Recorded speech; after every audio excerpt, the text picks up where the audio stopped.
Yo, it's Mel from Rap Rankings. To hear the full episode this clip comes from and all the other episodes, stop by raprankings.com or search Rap Rankings on your favorite podcast platform. All right, welcome back, and you may know our next guest as one of the co-creators of the Donuts Are Forever party.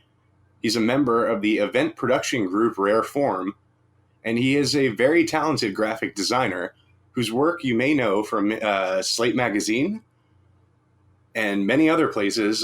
He's a That Site charter member and may have directly or indirectly led to the creation of the phenomenon known as verses. Please give a warm Rap Rankings welcome to our guest, D-Funk.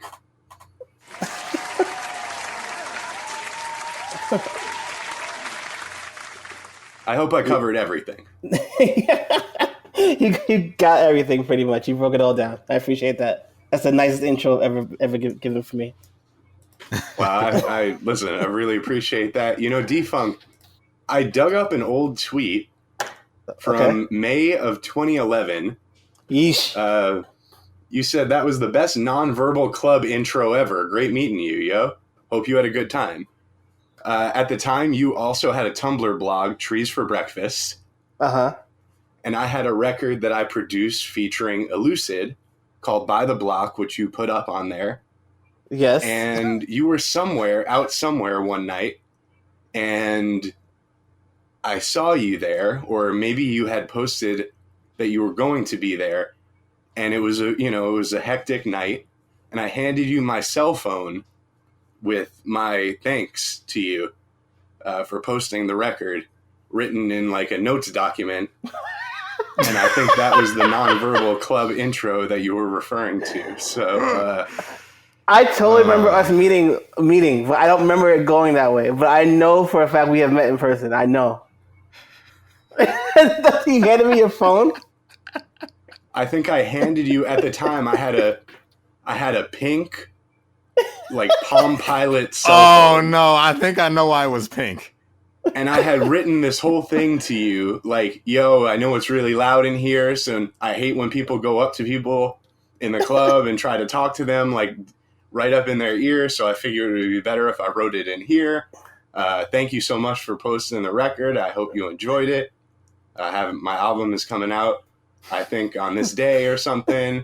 I'll send you an advanced copy when we're finished. Thank you again for posting it. Really dope to meet you. Sorry if this is weird, and I would like my phone back. Thank you. Yeah, I'm sure poor D-Funk was in the club like, shit getting out of hand now.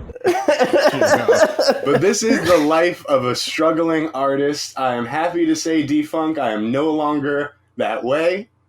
I am a fully functioning, well-adjusted young man now, out of that life, and now I'm here to discuss Ready to Die, specifically, Mel. This is track number... Track 7. Yeah, track 7. Okay, One More Chance. Uh-huh. Mm-hmm. Produced by Blues Brothers, Chucky Thompson, and Diddy. Now, before we get into discussing it, though, we got to do our ratings, and we got to discuss the rating system for anyone who's listening who's never heard us before. Yeah, we like to run through this for first-time guests, whoever they might bring into the audience. We want to make sure they're not confused or anything. We try to be accommodating. So I'm going to quickly run through the rating system. It's simple. Each song's rated on a scale of 1 to 10. These numbers do not reflect the quality of a song, as that is indeterminable. Instead, each number reflects a level of enjoyment. In short, here's what each number means. 10 means this is a perfect song to me, one of my favorite songs of all time. 9 means I love it. 8 means I like it a lot. 7 means I like it. 6 means it's alright. I don't dislike it, but I can't say that I like it. 5 means I feel practically nothing about this. 4 means it's not the worst thing I've ever heard, but I dislike it. 3 just means I dislike it. 2 means I hate it. And 1 means I absolutely can't stand it. One of the worst things I've ever heard. Side note, you can add a plus or a minus to those numbers if you like. They have no mathematical or statistical value. They're just indicators that mean one of two things. One, it's like saying a strong or light version of that number, like a 7 plus is a strong 7, 9 minus is a light 9. or it's a sign that it could go up or down in the future because the ratings aren't static on this show. Like we got this whole segment dedicated to changing ratings and how it affects, you know, the standings and the rankings of the albums. So, you know, you give something a 7+, you know, that's an indicator of the audience. It could go up to an 8-. It could go up to a 10 one day for all you know, or it could drop, you know. That's basically it. Got it. Okay, cool. Yeah. You guys had it all covered. I love detail on this. Okay. Oh, thank you. Most people think we're just insane, so yeah. It's always nice to be reassured that we're not crazy people. But yeah, that's how we like to do it. Would you like to go first? We usually like to ask the guests if they would prefer to go first, you know, as our guest, or if you'd like us to go first. No, please. I prefer if you guys lead. I appreciate it. Okay, no problem. Well, Moulz, you want to flip a coin, or should I just go first? Come on, Mel. I'll do it if you're so if you're so scared. I'm traumatized from the last time we did a you know, golden age hip hop act. You know, we did Midnight Marauders recently, Defunk, and I enjoyed it. I think I liked 8 out of 14 tracks. Was it 8 out of 14?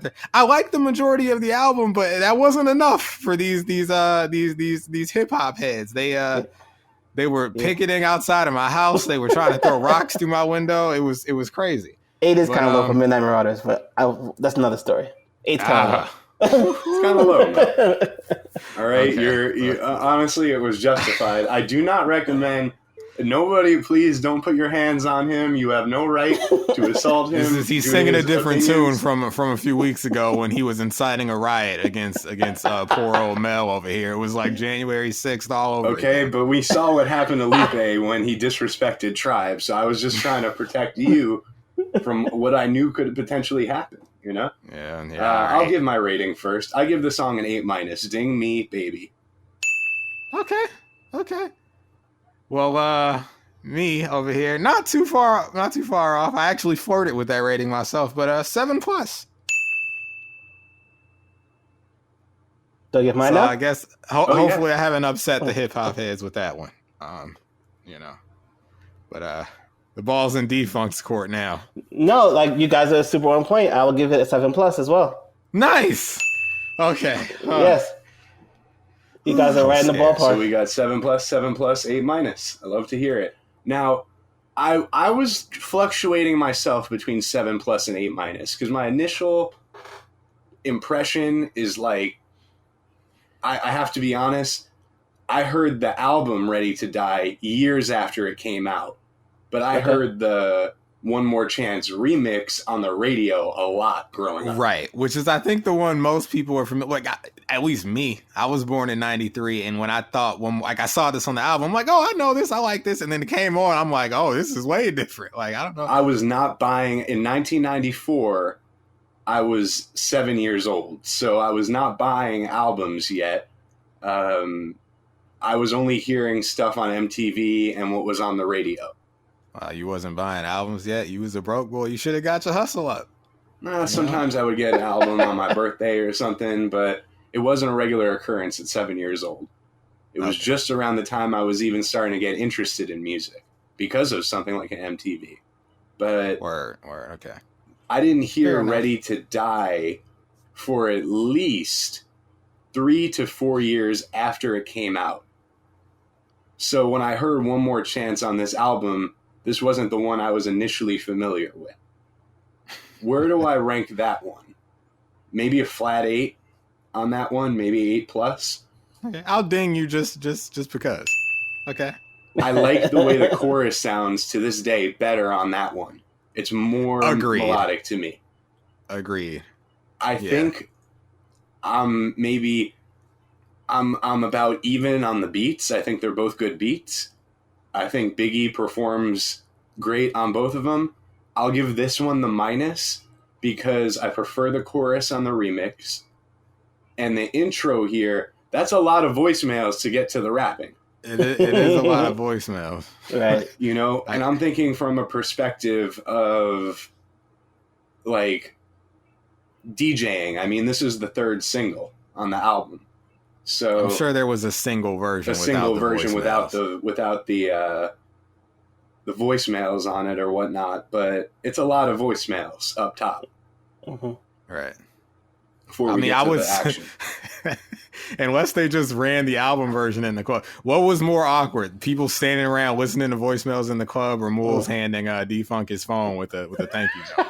Call in 718-635-0743, the Rap Rankings hotline. Let us know. You know, I was trying to not be intrusive, Mel. I was trying to... No, I actually respect the move. You know me. Like, I'm a very, timid soul. So, like...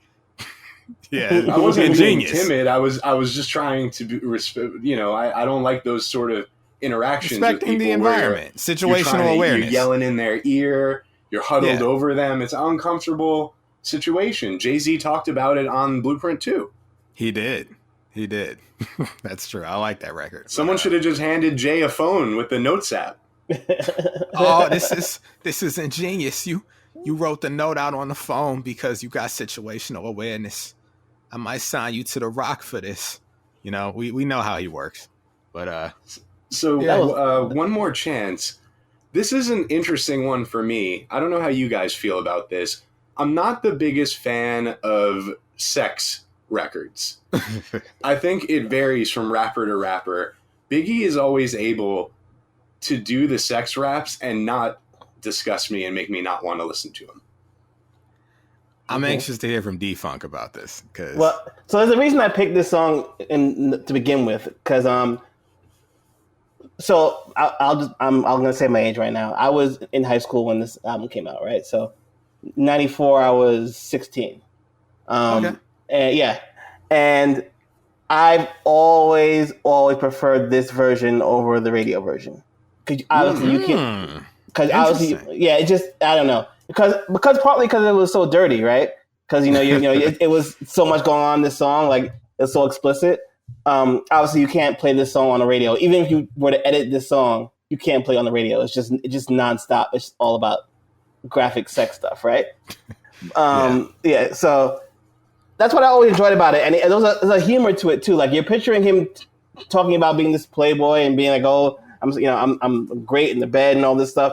And it comes from a long line of rappers before him. He's from Brooklyn, very braggadocio.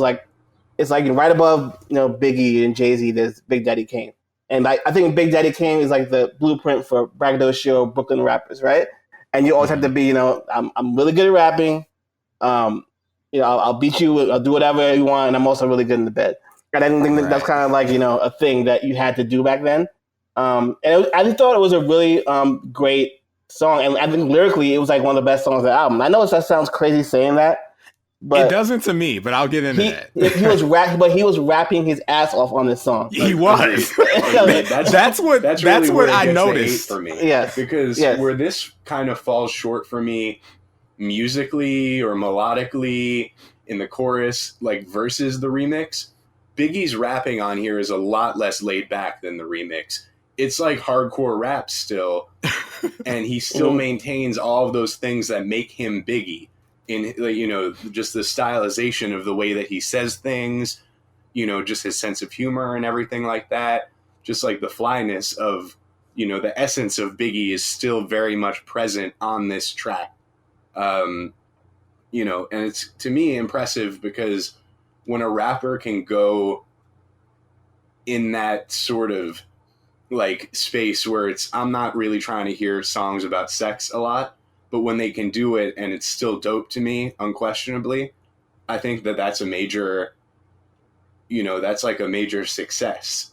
Whenever it's not just sex, it's any sort of subject matter that, doesn't interest me even. Like when a film director makes a movie about something that's completely uninteresting to me, but they manage to make it interesting.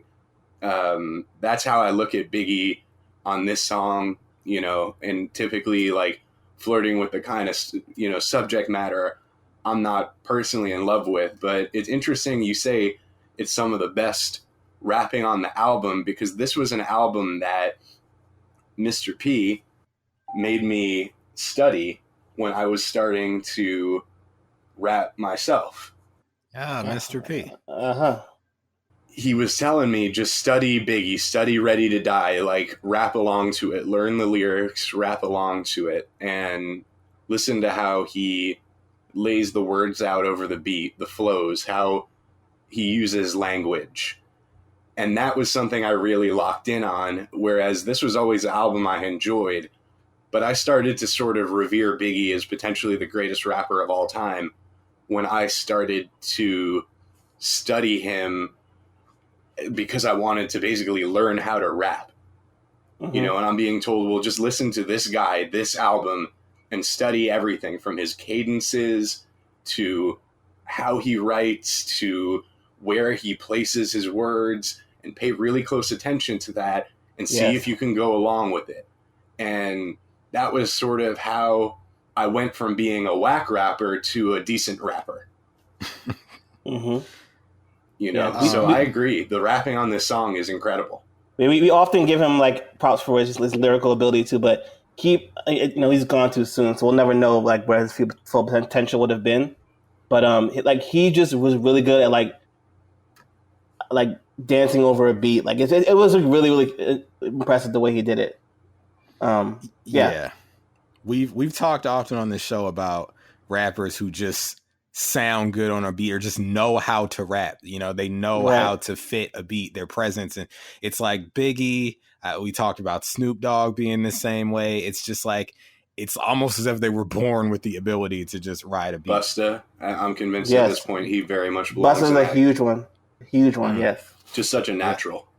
Mm-hmm. Yeah, you know, being a natural. And, you know, I'm glad that we're all on the same page as far as this being some of the best rapping, because we were going to review this back in January and then the world got crazy.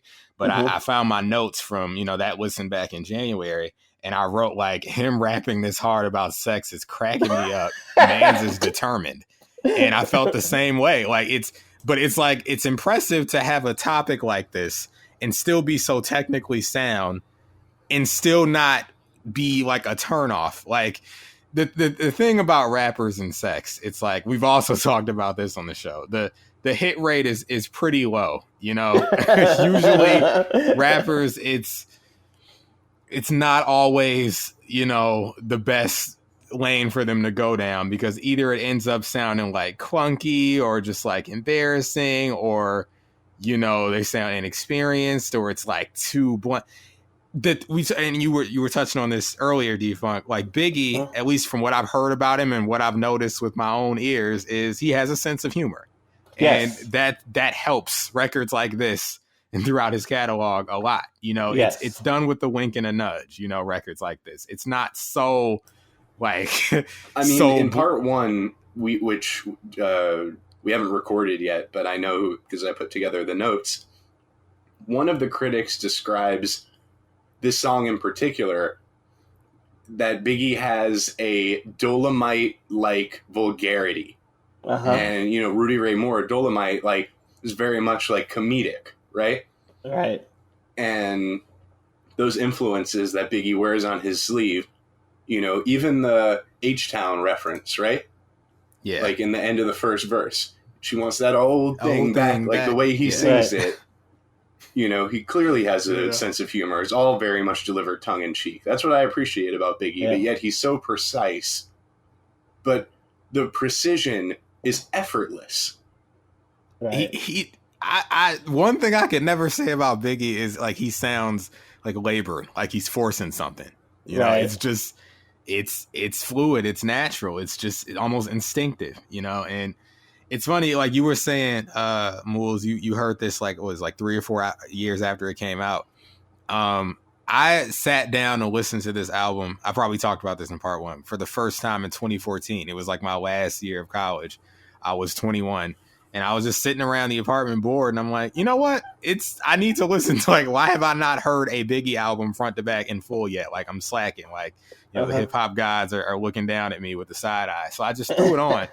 And, you know, I remember enjoying myself, but like when it came time to do this review, you know, this year, back in January, you know, I remember this came on, I'm like, I don't remember this song. And like, one thing I noticed about this song, I'm like, this song and other songs on like the, you know, the interlude right after, I'm like, this album is nasty, like nastier than I ever would have imagined, like a Biggie album being.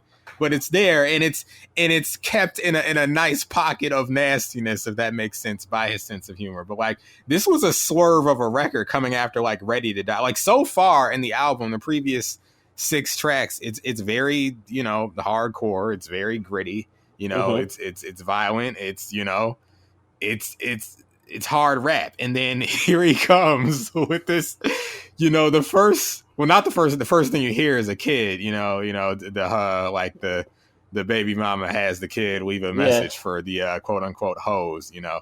Right. And I gotta say, to be fair, effective, because kids are repellent to a lot of people. So mission accomplished. But this is my hot take, one of many hot takes of the album. Rappers, keep your kids off of albums, because here's the thing, sometimes it works. For every you know, I think of Just the Two of Us by Will Smith, and like, you know, he has one of his kids before Wild Wild West, you know, that's one of my favorite records, you know. Or I think My Dad's Going Crazy from the Eminem Show. I love that. For every instance like that, you have like Blue Ivy just like there for no reason on the song, or it's like I forgot whose kid it was that like produced on Untitled Unmastered. It wasn't a terrible beat. Yes, it was a Swiss Beats kid. Yeah. And I'm like, listen, it wasn't a bad beat, but the point is, like, you do the whole, like, let me put my kids on here. It's like a vanity move. Just don't do it, because you're subjecting your kids. It's like my best friend Drake said, you know, like, I wasn't hiding the kid from the world. I was hiding the world from my kid. Don't God, you can't go one. You know I gotta mention Drake every episode. You know I gotta do it. You know I gotta do it. But listen, this is what I'm saying. Like, don't subject your kids. His soul is infected. It's infected. It's an OVO sickness. You already know what it is. You know, man's already know it's a virus, no COVID, you know? But here's the thing. Like, the kids, like, you got to keep them away from, like, buttheads like us talking for hours about albums, you know? Because, like, I don't want to have to say anything bad about the kids. But, yeah, I don't mind it here, but it's effective in terms of accomplishing its goal, which I'm not mad at the kid. I'm mad at the sheer number of voicemails. I mean, what is this? The Rap Rankings call-in segment? Well, you know, right? What is this? Right, exactly. But I gotta say, hearing these voicemails, it was another hip hop history lesson for me, because, like, in my generation, you know, being born in '93, kind of coming into hip hop awareness in like the mid 2000s, and like going back and studying history, but also being very present in that time, you know, I think of voicemails and things like as a very Drake-ish thing to do. Mm-hmm. But I hear this and I'm like, oh, I can't even blame Drake for like this influx of rappers incorporating voicemails and things, because apparently it's as far back as like Ready to Die, you know, and you hear rappers do this all the time. So I'm like, here's one of those things where it's like, the origins aren't quite where I thought they were. You know, and it makes sense because I know Biggie's a big influence on Drake, you know, so it's like, oh, yeah, you probably got it from growing up listening to Ready to Die and things like that. But right. Yeah, I'll say, you know, I was saying I was flirting with an A- for this. If not for the voicemail intro and, well, that's the one thing keeping it from an A- for me. The other thing, and it's really the only other thing, is it's a utility thing for me. It's like, I like if I'm in a mood where I want to think about sex, if that makes sense, it's an A-, but I usually don't want to think about sex. So like on a standard day, it's a strong like, it's a 7+. But if I'm in heat or something, then this might be like an A- when I'm on demon time, as the kids say.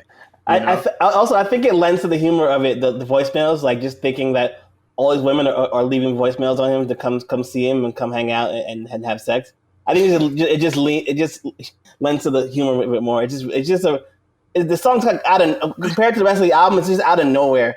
But it is so out of nowhere, right? Yeah. Because we get all this realism up top. You get Things Done Change, Give Me the Loot, Machine Gun Funk, Warning, Ready to Die. Like, this shit is bleak, right? Yes. And then here comes these voicemails establishing like this larger than life Playboy guy. And the first raps you hear when it comes to sex, I'm similar to the Thriller in Manila. Honeys call me Biggie, Bigger, the condom filler. And I'm like, oh, okay, I see what this is going to be. I wasn't expecting it. But, whether it's stiff tongue or stiff dick, I'm like, at this point, I roll the windows up in my car and I just suffer through having no AC. Cause like, kids are around out in town and I can't have this blaring out. But I am enjoying myself, like you were saying, people. Like it's dirtier than the remix version, and I kind of got a smirk on my face. Yeah. My favorite part of the entire song, I've had this vivid memory of this when I was listening to it for the first time. So the second verse starts off, is my mind playing tricks like Scarface and Bushwick, Willie D, having nightmares, the girl's killing me, right? Mm-hmm. But you hear it, and then you go back and listen. If you listen closely, I don't know if you guys ever noticed it, but he hums the beat to my mind playing tricks on me by the Ghetto Boys under it. I never noticed that. So we go back. So he's saying that, and in the background you hear him going do do do do do do. It's like really fast, and it made me bust out laughing because I'm picturing him going back in the booth to re-record the second part. Like I gotta ad-lib this part, and then him singing it. It's just super funny to me. He was really good in that aspect. He's just very, very funny. Go back to listen for that. That's a nice bit of showmanship. I defy you not to laugh. You'll hear it. Yeah. I'll tell you, like, that's one of those things, like, having been a rapper myself, it's things like that. Like, people think the life of a rapper is, being a rapper is not cool. Let me break that illusion. We want it to seem cool, but it's like, think about him going back in the booth. It's like, telling the engineer, like, I want to hum this right there. Like, that's not glamorous. Like, that's not like a cool thing to do. But I appreciate it because that lends it like to the enjoyment of the record. Yes, and all the best rappers in the world, the best ones don't take themselves too seriously. I agree. I agree. Like talking about B.I.G, Redman, Action Bronson. These are all people that just don't take themselves. They know what they're doing. They're very conscious of. I'm just sitting here rapping. I'm rhyming words together. And I shouldn't be. Cameron also. Yes, Cameron's another one. Yes, Ghostface. Guys that have a sense of humor, but they're not so silly that they've kind of become comedy rappers. They're still obviously rappers of like a certain caliber, but they just have a sense of humor. I think it's essential to a well-rounded, a great MC should have a. Jay has a sense of humor, very deadpan. He does, right? Very dry, but it's there. It's absolutely there. Right. When you start feeling yourself too much, it kind of takes the luster off of it. Right. It's just like this. It's definitely a record that, like, each time I hear it, I'm just like, man, this is like. This guy's talking about, his words, not mine. He's talking about having the henny dick and he's shattering bladders and he's going to fuck her till her nose bleeds. And I'm just like, okay, Yeah. But then there's like the kind of technical moments like, Big Bang Boots from Bronx to Bolivia getting physical like Olivia Newt. And I'm just like, Q-tip voice. He's nice. He's nice. Like, this is good. I'm enjoying myself. You got the, I love it when they call me Big Pop, but, I'm like, oh, is this the sound bite? Is this where it came from? It's like, nice. Okay, I see what's going on here. It's just, as someone, D-Funk, this is just a running joke on the show. As someone who has no experience with sex at all myself, being virgin male and all, I know nothing about, he's talking about used to lick the quits a lot, but licking quits had to stop. I'm like, I know nothing about this. I'll take your word for it, Doesn't sound like it would need to stop to me. Sounds like a fun activity, but hey, Biggie's doing, the flow. I think this is like the Biggie flow, Really though, I got the cleanest, meanest penis you never seen. This stroke of genius, like it's just the way he slithers on a record. It's like the line reading it is funny, but it's like the delivery of it. It's like we talk about the show. All in the delivery, man. It's how you say certain things. As great of a rapper. And they're like intrinsically linked and they really shouldn't be, but like Biggie and Pop, Biggie definitely has like bar for bar, you say more quotables, right? Like, but the thing about Pac has always been, it's the energy, it's the feeling, it's how he's saying it, not what he's saying. Right. And, I think that gets almost overlooked with Biggie, where it's like, guys, Biggie is one of the greatest stylists to ever sit in front of the mic, for sure. What are we talking about? Like, the way that he says things is incredible too. And he's got, just the lyricism, and the quotables for days. This beat, by the way, I know the song that was sampled by DeBarge. I think it was flipped rather uniquely because it's been sampled before. I know AZ sampled it on a record called Problems, which sounds a lot more like the original sample. I like when you can get some nice, some nice magic going on with the chops, where it sounds like a completely different composition. Mm-hmm. Yep. Yeah. Yeah, I like the beat. It's a good beat. I wrote it. It is sufficiently. I mean, I wouldn't know again, but it sounds like sex to me. Sex to me.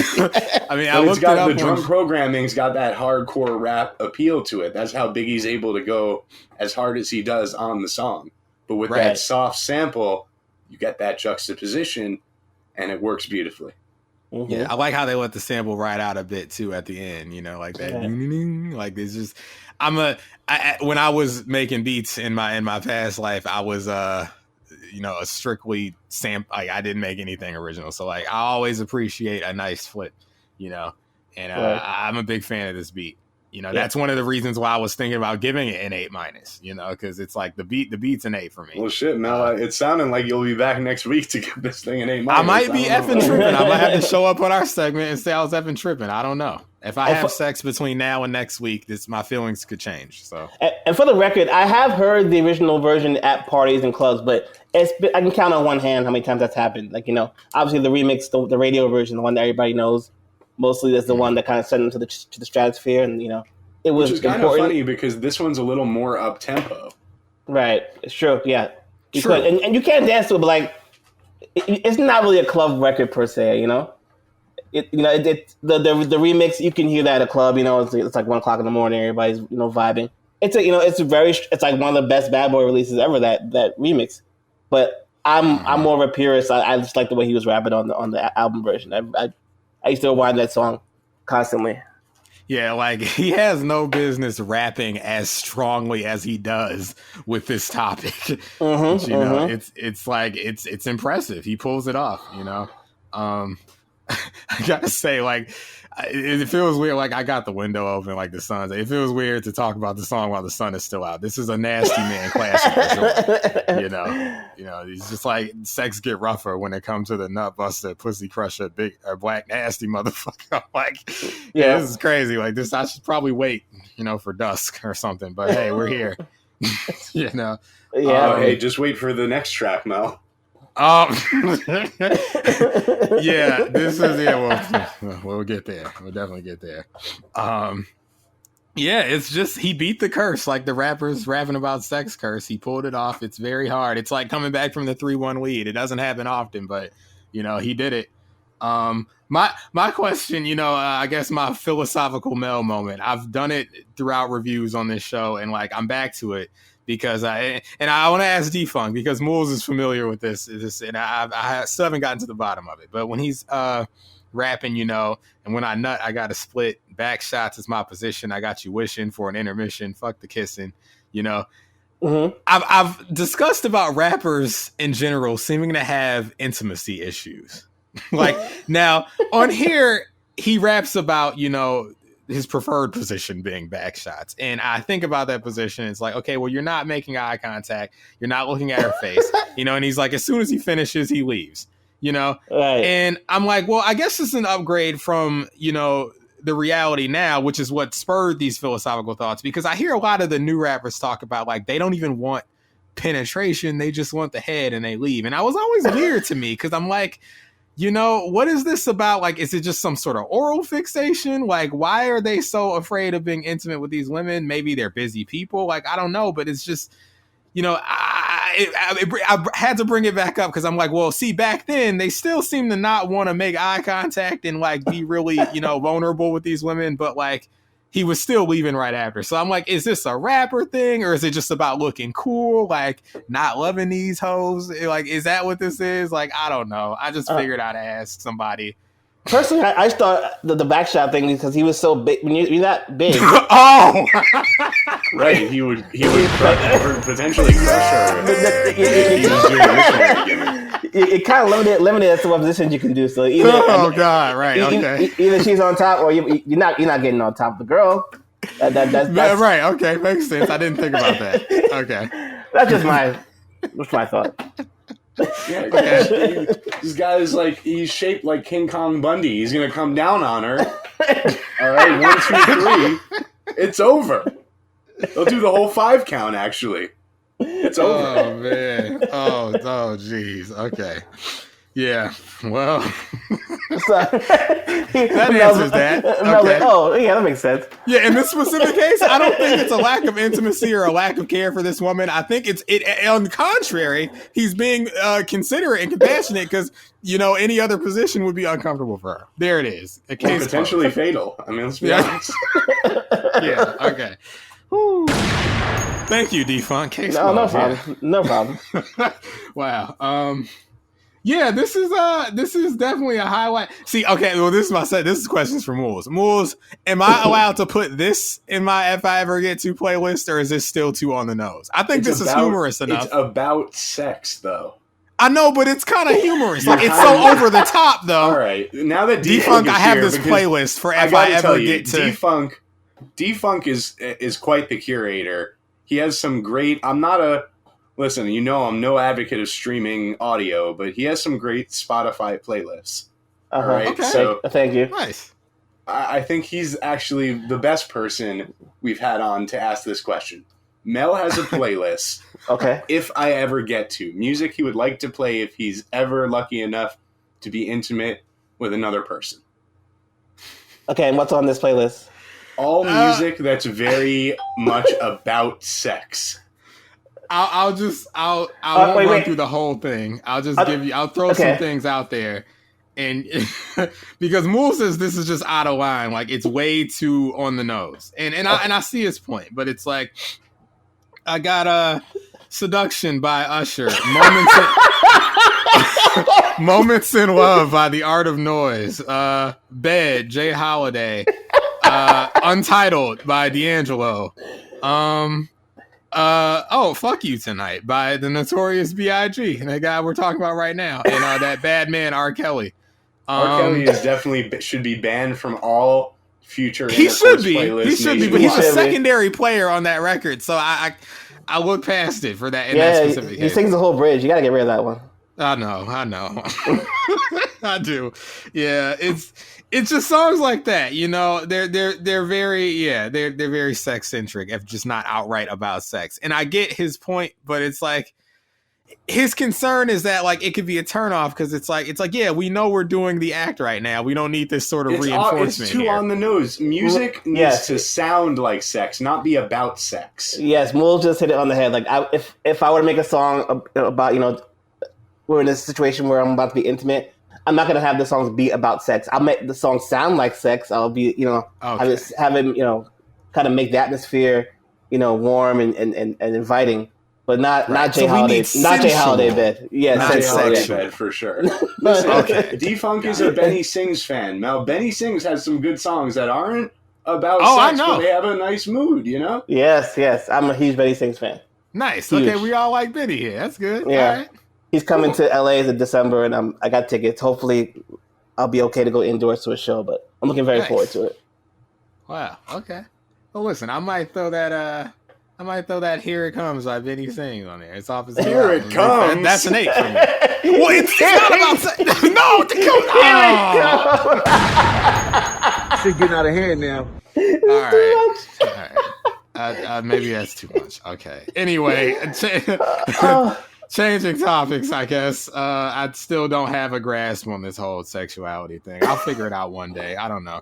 No rush, man. No rush. No rush, even though I'm 28 now. I'm getting up there. No rush. Our pal is mentioned on this record. You were telling me before we started recording. Domino. Oh, no, Domino. Well, he is our pal, the Crypt Keeper, for sure. Shout out John Kassir. But no, Domino. I first became acquainted with him on the show soundtrack, Domino's in the House. Yes. Then he showed up on the Tales from the Hood soundtrack. And I'm like, I like this Domino. He might be, a guy who I've become fond of in the future. But Biggie's like, here we go, but I'm not Domino. I'm like, oh, Domino, I love it, Yeah. Yeah. If you like Domino, actually, he has if you're familiar with the artist named Onra, Onra dropped the album last year, and Domino is on it. It's a brand new song. Really? Yes, and he's rapping it. He's still rapping. He's still rapping. Wow, he's still at it. Okay. If Mel knows Onra, it's from the video of The Weeknd dancing to Onra. Weekend which dance to video was Onra? that? Which video was There was that? a video back in like right when the weekend was starting to get big. It was one of the first videos where I think we got to see what he looked like head to toe. Oh, I think I've seen. It's kind of like home video footage, right? Yeah, it's almost like home video footage, like it was shot in his apartment, and it's the weekend dancing to an Honora beat. Okay. I'll look it up. Wow. Okay. Cultured guy that weekend. Yeah. All I really have to say else about this record is, I mean, we touched on it earlier, but yeah, I prefer the chorus delivery on the remix version. There's something, I mean, it's fine, but something about this version, the woman, I guess it's Total. She sounds like sort of British to me, because like the way she says chance, it's like, give me one more chance. And I'm like, is this Emma Watson on here? You know, I'm a big Emma Watson fan, but you know, the British slurve, it it's might a be little quick too. for me. I'm not sure it's Faith. It could be Faith Evans too. I'm not sure. That's a great question. That I should have been prepared for that one. But it could have been Faith too. Okay, yeah. It's just, it was a little, the inflection was a little odd to me. You know, no, it's I'm Total. used to the remix. Oh, it's Total. version. Okay. Yep. Okay. Yeah. Well, yeah, you know, 7+ could go to an A-. You know, it all depends on how my sexploits, I guess, develop in the future. That could change it. Maybe I could just have a plain old change of heart. You don't know. Actually, one more thing. Moulz, did you notice Biggie's a Swiftie? Oh, is he? What did he say? He said, I get swift with the lyrical gift. You know? Oh, okay. We know she has a lyrical gift. He's a Swiftie. You know? It's a nice little call out to her. By that logic, he's also a time traveler. Well, you never know. He was a talented man. Maybe he could travel in time. Talented Mr. Wallace, time traveler. Listen, I'd watch that movie for sure. Listen, we got to get cracking. It's an animated series. Oh, it's a series. Okay, it's a series. You know, everything's a series these days. They don't do movies. Yeah, right. They got to drop a series. It's like it's gonna be on like Amazon Prime or something. Sure, I'd sign up for one of these blasted services to watch that. But yeah, this is one of the highlights on this Ready to Die album. I guess because I'll ask D-Funk, because I first heard this in 2014 at age 21. Hold on a second. One of the highlights, you only gave it a 7+. This is no. No. Okay, maybe I should. Okay, sorry. Of what this review might sound like. Let me. Okay, well, it's not a low light. So let me clear that up. Okay, I don't want to say highlight as if like this is as high as it gets on this album, because that's not true at all. As we will see throughout the rest of this review, it's a standout for what it represents, for being a sex song that works. I'll say it's a standout. Maybe not a highlight, but a standout. Okay, I'll accept it. Okay. When was the first time you heard? Maybe you already said it. I forgot. When did you first hear this album, D-Funk? Oh, when I was in high school. So right, I graduated high school. Yeah, you were saying 94, right? Yeah, I tell people all the time, like, I feel like I have an ego about this. I graduated high school in 95, and I feel like anybody that graduated high school between the years of, you graduated high school in 94, 95, 96, 97, maybe 98 a lityou bit. I think you were in school during like some of the best era of hip hop in general. Nice. Like, you know, Tribe. Like, you were in high school when Tribe came out, when Wu-Tang came out. Like, it's when, you know, on the Bad Boy exploded. Like, it was a huge deal. I remember I had my tape. I never forget. I let a girl borrow my Ready to Die tape after school one day. I was after school for something, and she knew I had it, and I actually followed her all around school until she was done with it. Yes, I love it. to get it back, because I was like that enamored with this album. I didn't want her to take it. Word. Yeah, it was. Yeah, we used to walk around with little Walkmans around school, so we used to listen to music after school. It was great. Oh, that was still my era. I can believe it. Okay, I had a Walkman, a cassette Walkman. I had a CD player. Nice. You know?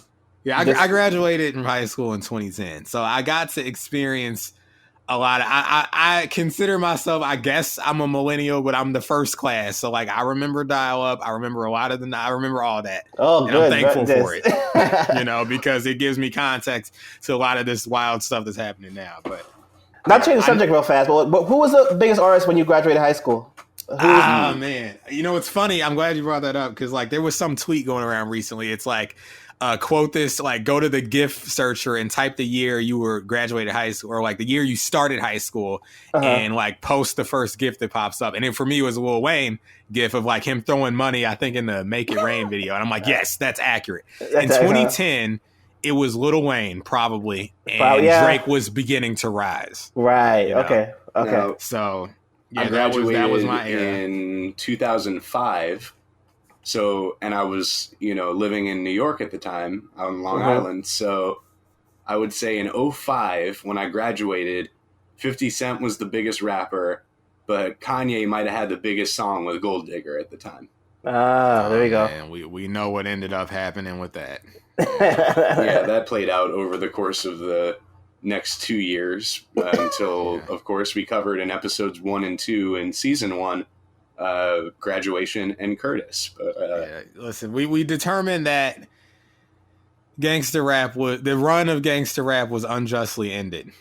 Yeah, they tried to pass the torch of hip hop to Kanye and those like him, and it's funny because I am those like him. I'm not a hard guy. Like I've never been in a fight. I could relate more to Kanye than like a 50 Cent. It never had to be one or the other though. That was something that I think now.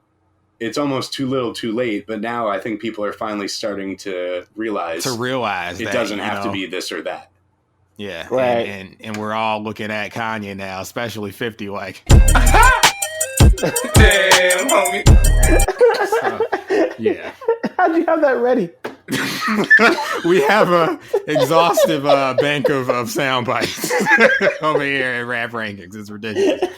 But yeah, we actually had to cut back because we were starting to have trouble finding them while we were on the air. Yeah, it was getting ridiculous. But this is one of those albums. I mean, I'm sure they'll hear it throughout the review, but like it's fun to go back and listen to because I'm definitely one of those people who cares about what came before me in history and seeing the progression of things. And this is one of those albums where it's like, okay, I get the hype. Like I see it. I can see how this was groundbreaking for its time and how it could lead to what we have now. Yeah, it holds up. Like it's not one of those albums like it kind of gets kind of dated. I mean, there's dated references on the album, but like this, it's a very very strong album. Like there's not too much filler on it, except for the skits, I guess. But there's not much filler. All the songs are pretty strong. Even like the not so strong ones are stronger than most songs that came out at that time. So. Yeah, it's an all-around good album. Like I still love the album to this day. It's pretty darn I can't good. disagree with you. I'm excited to continue on here, and I thank you so much for joining us, D-Funk. You are welcome back whenever you want. Yes, thank you so much for having me. It was a pleasure having you here. This is dope. This is really, really fun. So if you have anything you'd like to plug, we'd like to give you the floor and kind of whatever you got to say. No, just I have a Twitch channel. It's been like one of my my saving graces during the pandemic. Like it's kind of an outlet for me. I play music on there. It's twitch.tv/DEE_funk PHUNK. I stream on there every Tuesday night, and I pop up every now and then. Whenever I feel like it. Yeah, I play everything. I play hip hop, play soul, play R&B, old stuff, new stuff. Like I really enjoy I have all this music from years ago, from like the Napster days, Audio Galaxy days, LimeWire, just tons of music. I just been sitting on my hard drive, and I finally have a place I can actually share it with people, and we'll hang out and listen. It's my favorite thing of the last year and some change. So follow me on Twitch. That's all I got. I'll co-sign that, and I just want to say thank you, and to all of Rare Form, thank you for Donuts Are Forever. It was the dopest party every year whenever I would go in New York. Thank you. Great people, amazing music, great tribute to Jay Dilla. I recommend, if and when it comes back, please look into that, guys. You'd have a great time. I know our listeners would really dig something like that. If it returns in a Twitch capacity, be on the lookout for it. It was a really amazing party. So thank you guys for that. Yeah, thank you for saying that. I appreciate that. Thank you. Shout out to the whole Rare Form crew. Love y'all. Shout out to him. Thank you, guys. Oh, thank you. And if you just don't mind sticking around just 1 minute, we'll get your audio and you'll be on your way. Cool. All right. And we'll be back for track 8 right after this. Yo, it's Mel from Rap Rankings. To hear the full episode this clip comes from and all the other episodes, stop by raprankings.com or search Rap Rankings on your favorite podcast platform.